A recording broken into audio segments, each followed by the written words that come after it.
بسم اللہ الرحمن الرحیم، السلام علیکم۔ میں ہوں سیبی قاسمی، آپ دیکھ رہے ہیں فیس بک اور یوٹیوب۔ 12 اپریل ہفتے کا دن، اہم خبریں پہلے آپ کے سامنے رکھوں۔ عمران خان کو اڈیالہ جیل سے باہر نکالنے کے لیے اسپیشل سیکیورٹی گارڈز طلب ہائی الرٹ جاری ہے، اور خیبر پختونخوا کا جو معدنیاتی بل وہ مسترد تحریک انصاف کی بڑی اہم پریس کانفرنس اور علیمہ خان کی ایک ٹویٹ نے سارا معاملہ حل کر دیا۔ 200 الفاظ پہ مشتمل ٹویٹ نے ایک تہلکہ مچا دیا۔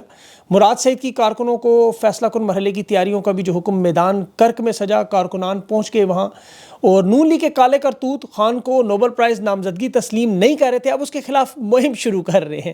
اس پہ میں آخر میں بات کروں گا۔ آل شریف کی نئی ملکہ کی لانچنگ کی تیاریاں بھی بڑی زور و شور سے، پنجاب میں نون لیگ تبدیلی کی طرف، اور اصل طاقت کے مرکز میں کیا معاملہ چل رہا ہے۔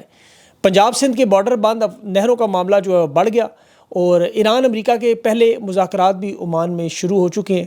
تفصیل سے ان تمام خبروں کی بات کرتے ہیں۔ سب سے پہلے علیمہ خان کی ٹویٹ، مادنی بل، خان کی رہائی اور تمام معاملات پر ایک بڑا واضح قسم کا موقف انہوں نے دیا۔ تحریک انصاف کی جماعت کو، رہنماؤں کو، کارکنوں کو، حکومت کو، وفاق کو بڑا سیدھا سادہ حل۔ علیمہ خان نے سمجھایا کہ تحریک انصاف کے رہنماؤں کو یہ جو پیغام ہے، انہوں نے کہا میرا بھائی جو ہے وہ 2 سال سے غیر قانونی قید میں اس وقت جیل میں ہے، اس کے تمام بنیادی حقوق، قانونی حقوق اس سے چھین لیے گئے، کتابیں تک رسائی نہیں دی جاتی، بچوں سے ٹیلی فون پر بات نہیں کروائی دی جاتی، اور پاکستان کی عدالتیں مکمل طور پر بے بس و لاچار ہیں۔ ہائی کورٹ کے 3 رکنی لارجر بینچ کے واضح احکامات کے باوجود جیل انتظامیہ کا ایک کرنل ملاقات نہیں ہونے دیتا۔ 5 مہینوں سے سیاسی رہنماؤں سے ملاقات نہیں ہو رہی، پارٹی رہنماؤں سے، وکلا سے، خاندان سے بار بار درخواستیں جمع کروانے کے باوجود عمل نہیں ہو رہا۔ مقصد کیا ہے کہ عمران خان کو عوام سے کاٹ کے تنہا کیا جائے، صرف ان لوگوں کو ملنے دیتے جن کی اپنی ان کی مرضی ہو۔ اب یہ علیمہ خان نے جو بات کی ہے اس کو سمجھنا بڑا ضروری ہے کہ اس وقت عمران خان کی قید کو معمول کا حصہ کیوں بنایا جا رہا ہے۔ آزادی کی رہائی کا تحریک انصاف کی جماعت کے یہ رہنما یہ سارے مطالبہ کیوں نہیں کر رہے؟ اور دیکھا جائے تو دیکھیں 8 فروری کو ان کھمبوں کو جو لوگوں نے ووٹ دیا وہ اس کا ایک ہی ایجنڈا تھا کہ عمران خان کی رہائی کے لیے کوشش ہو، انہیں حکومتیں بنانے، اسمبلیوں میں بل پاس کروانے، قومی سلامتی، قومی مفاد، معدنیات، ان چیزوں پر لوگوں نے ووٹ نہیں دیا۔ یہ اگلی اسمبلی میں کبھی آپ کو نظر نہیں آئیں گے اگر یہ اس میں دیر ہو رہی ہے۔ جس طرح امن و امان پر، انویسٹمنٹ پر، قومی مفاد پر، ان تمام چیزوں پر، قانون پر تحریک انصاف کو جو مینڈیٹ ملا ہے وہ صرف ایک لائن میں، وہ خان کی رہائی۔ یہ 2 ٹوک موقف انہیں اختیار کرنا ہوگا اور واضح پلان دینا ہوگا۔ خیبر پختونخوا میں جس طرح دیکھیں تمام معاملات چل رہے ہیں، انہیں روک دینے چاہیے سارے کے سارے جب تک خان کی رہائی نہ ہو۔ اور یہ وفاق کو اور اسٹیبلشمنٹ کو بھی علیمہ خان کا پیغام ہے کہ آپ کو معدنیات اتنی ہی عزیز ہیں کہ آپ کو کھربوں ڈالر چاہیے تو عمران خان کو رہا کریں۔ آپ اسے قومی مفاد سمجھتے ہیں تو سب سے بڑا فیصلہ قومی مفاد میں عمران خان کی رہائی ہے۔ اب علیمہ خان کے اس بیان کو سوشل میڈیا میں لاکھوں لوگوں نے دیکھا ہوا ہے، سپورٹ کیا ہے، ری ٹویٹ کیا ہے۔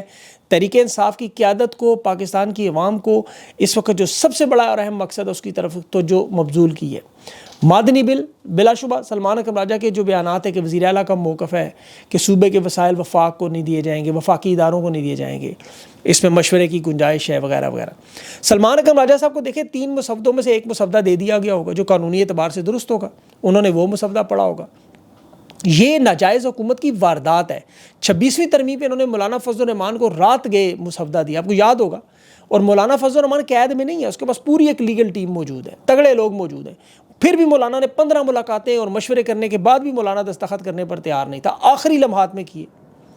اور وہاں بھی کوئی 2 نمبر مسودہ اسی طرح سلمان اکرم راجہ کو بھی دے سکتے ہیں، عمران خان کو بھی دے سکتے ہیں، جس طرح انہوں نے ایکسٹینشن، مدت ملازمت، ناجائز حکومت، یہ جھوٹے کیسز، لوگوں کے اغوا گرفتار کروانے، یہ اس کے ماسٹر ہیں ان چیزوں کے۔ اگر اس میں کوئی غلط چیز نہ ہوتی تو اس میں ترمیم کے لیے 30% کیوں رد و بدل کی گئی بعد میں؟ عمران خان کو دیکھیں پیش کریں گے، خان کا سیاسی ویژن ہے، وہ جانتا ہے ان چیزوں کو، لیکن عمران خان ان تمام معاملات سے عرصے سے دور ہے، ان کے پاس اتنا وقت نہیں ہوگا کہ وہ اس پورا یا تو بل جو خیبر پختونخوا کی پارلیمنٹ میں پیش کیا جائے گا وہی عمران خان کو دیا جائے۔ اور اس میں بھی دیکھیں خطرناک بات یہ ہے کہ جو کے پی اسمبلی کے اندر جو ممبران ہیں وہ قانونی زبان نہیں سمجھ سکتے۔ میں نے 2 دفعہ بل پڑھا، اس کی ٹیکنیکل لینگویج ہے۔ جب یہ بل پاس ہوگا تو دیکھیں یہ صرف اور صرف اس وقت کوشش امریکہ سے آنے والے دباؤ کو کم کرنا اور حکومت کو خوش کرنا، معدنیات پلیٹ میں رکھ کے دینا۔ آپ کو یاد ہوگا زرداری نے مولانا فضل الرحمان سے گولی اسی طرح کرائی تھی، بلاول رات کو ملنے گیا تھا مدرسوں کے بل پہ، زرداری نے صبح 6:30 دستخط کر دی۔ یہ بدنیت لوگ ہیں، ان کی وارداتوں پر کبھی اعتماد نہیں کر سکتے۔ وہ انجینئر علی مرزا کے یہ صرف چند حروف سنہری رہیں گے کہ یہ کعبے کی چھت پر بھی چڑھ کے لوگوں کو کہیں تو لوگ ان کی بات نہیں مانتے, نہیں تسلیم کرتے. یہ اسی ضیاء الحق کی نسل میں سے ہیں جس نے وضو کر کے نماز پڑھ کے 3 مہینے کا وعدہ کر کے 11 سال ملک پہ اقتدار پہ قبضہ کیا. تو ان کی کبھی بات نہ مانے, یہ ہمیشہ منافقت کرتے ہیں, جھوٹ بولتے ہیں. اور خیبر پختونخوا کی عوام ان کی واردات جانتی ہے. کرک میں آج دیکھیں جنید اکبر کے جو پاورفل شو تھا, اس میں لوگوں کے ہاتھوں میں جو پلے کارڈ اٹھائے ہوئے ہیں اس میں لکھا ہوا ہے واضح کہ منرل بل منظور نہیں ہوگا کسی صورت. لوگ احتجاج پہلے سے ہی کر رہے ہیں اور اسے عمران خان کی رہائی سے جوڑ رہے ہیں. امریکہ میں نیو یارک میں صدر عارف الوی, قاسم سوری, شہباز گل کی قیادت میں وہاں ایک بڑا کنونشن ہوا اور وہاں بھی بڑی اہم باتیں یہی تھیں, مذاکرات کے حوالے سے تھی, کیونکہ مذاکرات اس وقت سب سے بڑا اہم معاملہ ہے. شہباز گل نے جو بات کی کہ مذاکرات صرف اور صرف عمران خان سے ہونے چاہیے, کسی اور سے کوئی تک بنتی نہیں. یہ جو لوگ امریکہ سے مذاکرات کی کوشش کر رہے ہیں, ٹھیک ہے, ان کی اپنی ایک کوشش ہے, اس کی نیت خراب نہیں, انہیں غدار نہیں کہا جا سکتا, لیکن ان کے اندر وہ صلاحیت نہیں ہے اور یہ وہ پارٹی نہیں ہے اس کے اندر. اعظم سواتی صاحب جس طرح اعلان 4 مرتبہ مذاکرات کی بات کر چکے ہیں, اس طرح مذاکرات ہوتے بھی نہیں. اس طرح صرف ٹرک کی بتی کے پیچھے لگایا جاتا ہے. اور اس میں بڑی واضح بات یاد رکھیں, عمران خان عدالتوں کی قید میں نہیں, نہ وہ کسی مقدمے میں, سب جانتے ہیں وہ اس وقت آرمی چیف کی قید میں, اور جب تک مذاکرات ان سے نہیں ہوں گے رہائی نہیں ہوگی. یا پھر خدا نہ خواستہ کوئی سانحہ ہو, کوئی بڑا عوامی دباؤ ہو, کوئی بڑی, اب ڈیل کی جہاں تک بات ہے وہ تو سب جانتے ہیں عمران خان کبھی بھی نہیں کرے گا. عارف الوی نے بھی 9 مئی کے کیسز کا جو فالس فلیگ پہ حلف دیتے ہوئے کہا, وہ سابق صدر ہے, کہہ رہا ہے حلف دے کے کہہ رہا ہے یہ ایک فالس فلیگ آپریشن ہے. کہتے ہیں اتنی بڑی سیکیورٹی جناح ہاؤس میں, جس کا لوگوں کو پتہ ہی نہیں تھا یہ قائد اعظم کا گھر ہے, یہ واردات بنائے گی.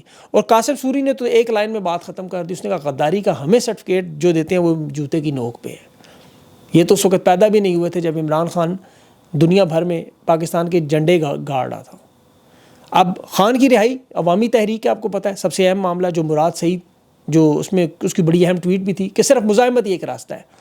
مومنٹم کو جو بلڈ کرنے کے لیے, فیصلہ کن مرحلے کی تیاری کے لیے پنجاب ہے, سندھ ہے, خیبر پختونخوا ہے, یہاں سے معاملہ شروع ہو چکا ہے. تحریک انصاف کی پارٹی کا شیڈول بھی آ چکا ہے. صوبائی جو معاملات ہیں تعلیمی اداروں سے, تنظیموں سے, یو سی لیول پر, گاؤں کی سطح پر عوام کو متحرک کیا جا رہا ہے, قافلے بنائے جا رہے ہیں, ٹیمیں بنائی جا رہی ہیں. اب عسکری ذرائع جو دوسری طرف آپ کو پتہ ہے ٹی وی پہ بریکنگ نیوز کیا دے رہے ہیں جی کہ تحریک انصاف مزاحمتی سیاست سے پیچھے ہو گئی. ان کے پاس اور کوئی راستہ ہے مزاحمت کے علاوہ؟ اب وہ کرکٹ کی ایک اصطلاح مراد سعید نے استعمال کی کہ ہم سنگلز اور ڈبلز لے رہے ہیں, ابھی پاور پلے میں ہم آپشن استعمال کریں گے اور ہر آپشن جو پرامن تحریک میں استعمال ہوتی ہے. اب خان کے جو کیسز آپ کو پتہ ہے القادر ٹرسٹ ہے, اس پہ خان کی رہائی ہے, ضمانت کے معاملے, یہ کورٹ ہائی کورٹ میں نہیں لگائے جا رہے. 17 فروری سے اب تک کوئی اس کیس پہ سماعت نہیں ہو رہی. وہ چیف جسٹس نے کہا تھا عید کے بعد شروع کروں گا کیس, عید کو گزرے 2 ہفتے. یہ اس وقت عدالتیں مکمل طور پر ایک چکلا بنا ہوا ہے, بالکل چکلا. اب 9 مئی کے کیسز میں دیکھ لیں, اب جی ایچ کیو حملہ کیس کی سماعت جو ہے وہ انسداد دہشت گردی کی عدالت پنڈی میں شروع ہوئی. سب کو امکان تھا یہ سماعت جیل کے اندر ہوگی, انسداد دہشت گردی کی عدالت میں انہوں نے شروع کر دی.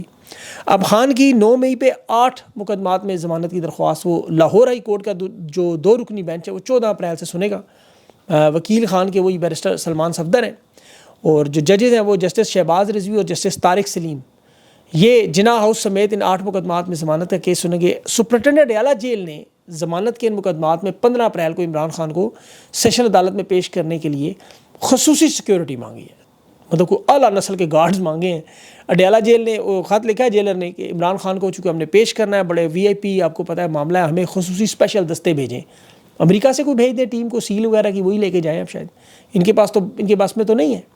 باقی علیمہ خان, سلمان اکرم راجہ کی ضمانتوں کا معاملہ چاہے دیکھیں, یہ 9 مئی میں لوگوں کو ذلیل و خوار کرے. سرگودا سے روزانہ کی بنیاد پہ سماعت میں 400 لوگ روزانہ بیچارے سفر کر کے 300 کلومیٹر جا رہے ہیں. 36,000 کارکنوں پر یہ کیس بنے ہوئے, اور سپریم کورٹ نے کہا 4 مہینوں میں ختم کریں. اب 4 مہینوں میں نہ تو کسی کو ٹرائل کا موقع ملنا ہے, نہ دفاع کا موقع ملنا ہے. انہوں نے صرف اور صرف اٹھا کے ان تمام لوگوں کو پھر جیل میں ڈال دینا ہے. اب یہ کوشش ان کی صرف یہ ہے کہ تحریک انصاف کے جو رہنما ہے, کارکن ہیں, انہیں اس انداز میں کچلا جائے کہ یہ دوبارہ طاقت کھڑی نہ ہو سکے. لیکن انہیں پتہ نہیں ہے یہ بہت بڑی عوام ہے, انہیں ختم کرنا ناممکن ہے. اور طاقت سے تو کبھی دیکھا کوئی چیز کچلی نہیں جا سکتی, نفرت مزید بڑھتی ہے. ابھی جسٹس عالیہ نیلم وہ ٹویٹر کا کیس بھی سن رہی ہے جو فروری سے بند ہوا ہوا ہے. اندازہ کریں فروری سے بند ہوا ہوا ہے, 1 سال سے زیادہ ہو چکا ہے. اس وقت جو طاقت کے مرکز کا ذائچہ جو اگر آپ کے سامنے رکھوں, جو اقتدار کا جو نقشہ اگر آپ کو سمجھ آئے کہ یہ کھیل کیسے کھیلا جا رہا ہے, آپ پینسل کاغذ لے کے اسے بنائیں تو پوری ٹرائنگل جو بنتی ہے اس میں اقتدار میں سب سے اوپر آپ کو آرمی چیف نظر آتی ہے. یہ بلا شرکت اس وقت اقتدار پر مکمل ان کا قبضہ ہے.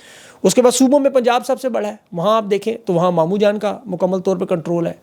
اور اس کے ساتھ جو ان کے پارٹنر ہیں وہ شہباز شریف کا بیٹا سلمان شہباز ہے. اس کا بیوروکریسی پر، اداروں پر، نون لیگ کی کیا سب پر کنٹرول ہے اس وقت. نون لیگ کے اپنے رہنما جو آف دا ریکارڈ مجھے پیغامات ہیں، میرے پاس جو ان کی شکایات ہیں وہ میں اب آپ کے سامنے رکھ نہیں سکتا، لیکن وہ سخت ناراض ہے. اسی طرح ظاہر ہے باقی صحافیوں کے پاس معاملات ہوں گے. سیاسی قیادت نہ 3 میں نہ 13 میں، ان کی اوقات نہیں ہے. وہ ذرا سی، وہ تو نواز شریف سے ملاقات بھی نہیں کر سکتے. نون لیگ کا کوئی رہنما ذرا سا بولنے کی، سوچنے کی جرت کرے تو اسے عسکری ڈنڈا نظر آتا ہے. اس وقت تمام انتظامی ادارے جو وہ محسن نقوی نے پورے سسٹم کو کنٹرول میں رکھے ہوئے ہیں. اور آپ کو پتہ ہے ان کی پہلی چوائس جو ہے وہ مریم نواز ہے، وہ اچھا کیری کرتی ہیں خود کو. اور شہباز شریف کو حکم دیا گیا ہے کہ تمام بیرونی دوروں میں اسے ساتھ لے کے جائیں، ٹریننگ کریں. ورنہ پاکستان میں کوئی ایسی روایت نہیں کہ وزیر اعلیٰ جو ہے وہ ہر دورے میں وزیر اعظم کے ساتھ جا رہا ہو، سرکاری دوروں میں، کبھی ترکی، کبھی بیلاروس، کبھی لندن، کبھی فلاں. یہ ابھی آپ نے حالیہ دنوں میں آپ کو یاد ہوگا افغانستان میں علی مین گنڈا پور نے کشیدہ حالات میں کوشش کی کہ جرگہ بنا کر وہاں افغانستان میں بھیجے، تو انہوں نے اس کو روکا، وفاق پہ حملہ قرار دے دیا، اندازہ کریں. لیکن یہاں پر رشک کمر کو معاف کیجیے گا مریم نواز صاحبہ کو جس طرح وزیر اعظم کے لیے تیاری کی جا رہی ہے، تو وہ اب ظاہر ہے نون لیگ کی اگلی قیادت میں وہ پنجاب کی صدر اور وزیر اعلیٰ اپنی صاحبزادی کو تیار کرنا شروع کر دیا ہے. کل باقاعدہ طور پر ان کی صاحبزادی کو آفیشیل لانچ کیا گیا مسلم لیگ نون کے ممکنہ صدر کے طور پر. یہ بیلاروس کے صدر کے ساتھ جو ملاقات ہوئی، یہ ایک خاندان کی سیاسی ملاقات بالکل اسی تناظر طرح ذوالفقار علی بھٹو امریکہ کے دورے میں مختلف ادوار میں بے نظیر بھٹو کو تیار کرتا رہا. بے نظیر بھٹو نے بلاول کی تربیت ایسے کی، نواز شریف نے مریم نواز کو اس طرح گروم کیا، دنیا کے مختلف ممالک میں پاکستانیوں کے پیسوں پر، عوام کے پیسوں پر لانچنگ کی، اور ان کی ڈینٹنگ پینٹنگ معاف کیجیے گا مرمت نہیں، وہ مطلب کیا باڈی لینگویج اور یہ جو آپ کو پتہ ہے جو رکھ رکھاؤ اور یہ سارا ایک سسٹم سکھانا ہے. اب یہ غلامی کا ایک نظام ہے. نواز شریف مریم نواز کو لایا، شہباز شریف حمزہ شہباز کو، سلمان شہباز کو، اب مریم نواز اپنی تیسری نسل کو عوام کے اوپر لانے کی، کیونکہ وہ صاحبزادے جنید صاحب ہیں، ان کے اب چونکہ لچھن بلاول زرداری کی طرح تھے، وہ الجھے ہوئے معاملات تھے، اس وجہ سے وہ شاید سیاست میں موضوع نہیں ہے. اب صاحبزادی کو لانچ کیا گیا، اور ان کے بھی آپ حالات ماضی کے دیکھیں اور آج کے دیکھیں تو آپ کو زمین آسمان کا فرق نظر آئے گا. اب یہ حالات مریم صاحبہ کے بھی ایسے ہی تھے، آپ کو یاد ہوگا. یہ ایک تیاری کا حصہ ہے.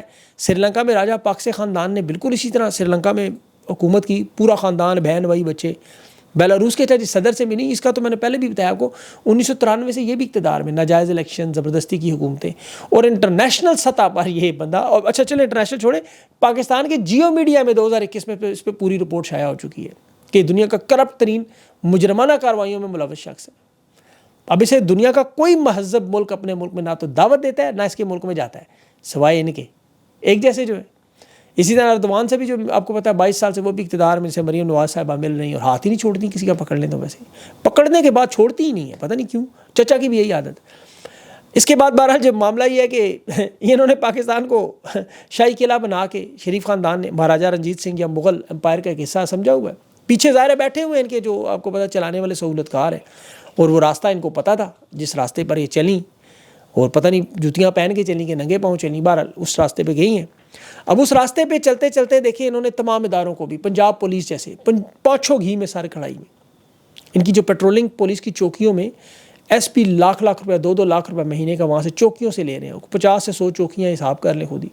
ڈی ایس پی لیول پہ 15,000 روپے لے رہے ہیں چوکیوں پہ. اس کے علاوہ جو تحریک انصاف کے لوگوں کو 9 مئی کے کیسز میں جو لوٹ مار ان لوگوں نے کی ہے، یقین کریں یہ تو جب وقت آئے گا آپ کے سامنے یہ پورے حساب کتاب ہوں گے، اس وقت یہ چیزیں سامنے آئیں گی کہ تحریک انصاف کے گرفتار رہنماؤں سے، کارکنوں سے اب تک اربوں روپیہ ان لوگوں نے وصول کر لے. گھروں میں جو چھاپوں کے دوران جو چوری ڈکیتی اور زیورات اور قیمتی اشیاء چوری وہ الگ ہے.